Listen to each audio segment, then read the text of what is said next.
Glenn Beck decided to compare the Tea Party to the civil rights movement. Yeah, he went there.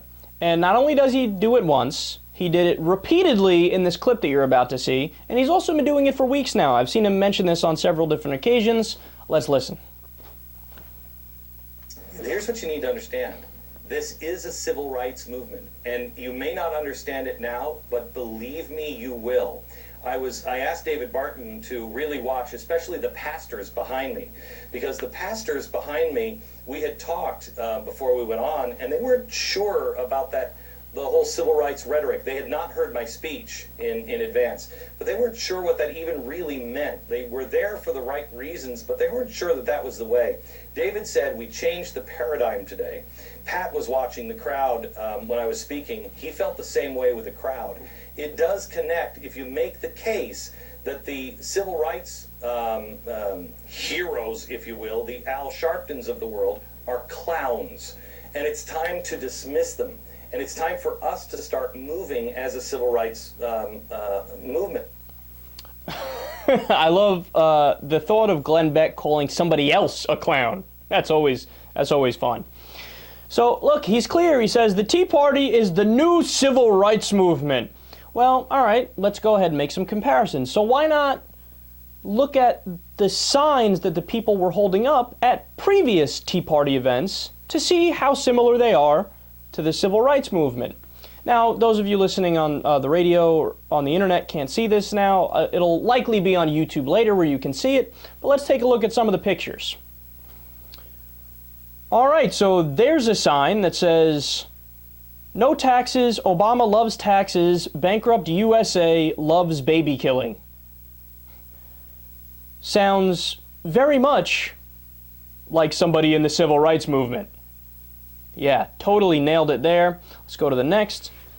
This one says, Obamanomics, monkey see, monkey spend. So, of course, you compare the President of the United States, the first black President of the United States, to a monkey. Sure, no racial history there. That doesn't seem racist at all.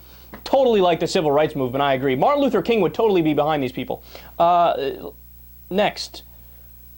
The American taxpayers are the Jews for Obama's ovens, this sign says. Not sure Rosa Parks would agree with these people at this event here. Next. Cap Congress and trade Obama back to Kenya. Yeah, again, man, not sure I would have saw these signs at the Million Man March. Not sure that the leaders fighting for racial equality would say Obama's from Kenya, even though he showed his short form birth certificate, long form birth certificate, and the announcements in the different Hawaiian newspapers that, what, did he go in the archives and plant that too? Is that part of the conspiracy? Yes, I know, I'm sure. Let's go to the next. Oh, nice. Always Obama being compared to Hitler. That's always stay classy, stay classy. Very much like the civil rights movement. Next. Obama dressed like a tribal character with a bone through his nose. Stay classy yet again. Let's go next one. Obama for president of Kenya. Yeah, no racial undertones there. Next.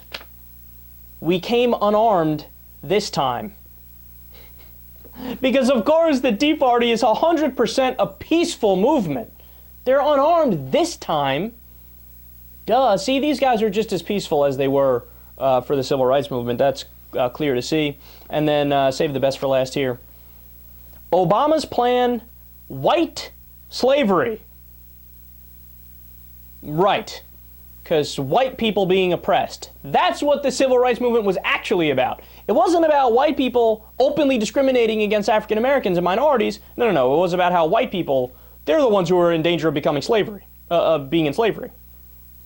No, see, it's the way that they define rights.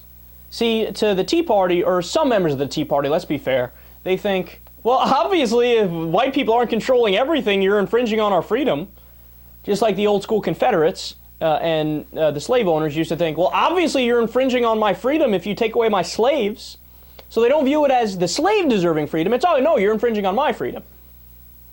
Yeah, here's what's for sure. These Tea Party guys totally like the civil rights movement. Now look, let me be clear. Am I saying everybody in the Tea Party are like these people who you saw holding these signs? Absolutely not. There's plenty of members of the Tea Party who legitimately just are in favor of small government and they want to lower the debt and the deficit. And they're serious people, right? And they care. Well, if that's not enough, though, all these different signs, and again, I'm not saying it represents the majority, but it's some people in the movement, that's clear. Study just came out this week. Headline to the article, quote, "Study uncovers anti-black attitude among Tea Party supporters." So it's not just a fringe minority. It's a little more than a fringe. It's fair to say that. But of course, Glenn Beck is still 100% right. These guys are totally like the civil rights movement.